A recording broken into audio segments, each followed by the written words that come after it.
make these people more employable.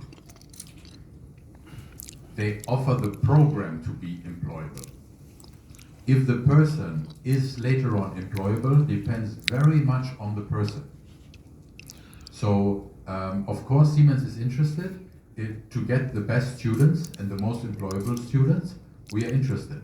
Can I promise that everyone who goes to the university will be in our roster? No, I cannot ensure that. Nobody can. So if you start working at a university, doesn't mean that you are successful. Not even studying gives 100% guarantee that you are successful. So we are just trying to put our part. There should be no one who says, I didn't have access to technology or access to knowledge. And we are trying to give this because we see a good future, let's say, for Indonesia and for the people. Universities. And sometimes it was very effective, sometimes not so effective. So what we say, we were coming together and we said, what are the things that we need to do as Siemens to be very effective? Telemeetings, hardware donations, real university programs. But of course, if we put everything together, we saw we cannot do it for every university.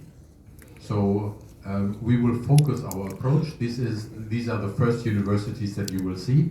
Other universities will follow, but it will be a very limited amount, simply because our resources, of course, are limited and we want to make an impact.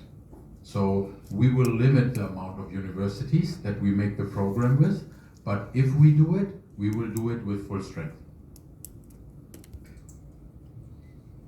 So in general, even being here in Indonesia for a long time, Siemens is still looking to expand.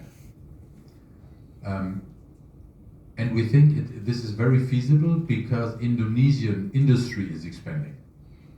But of course, we want to grow with the market and above the market. So our plan is expansion, not reduction. Short term and long term. When we talk about launches, product launches, it's inevitable, like for a technology company. So on the generation side, we will have new turbine classes coming up. We're working on hydrogen on the energy side, and the new generations will be compatible to also green energy. So you can run them with fossil fuel, and later on you will run them with hydrogen. We are working on the automation side, especially on the building side, because 40% of emission is related to buildings. So we will focus also very heavily on how can we decarbonize or make buildings more efficient. So this will be one big sector, basically.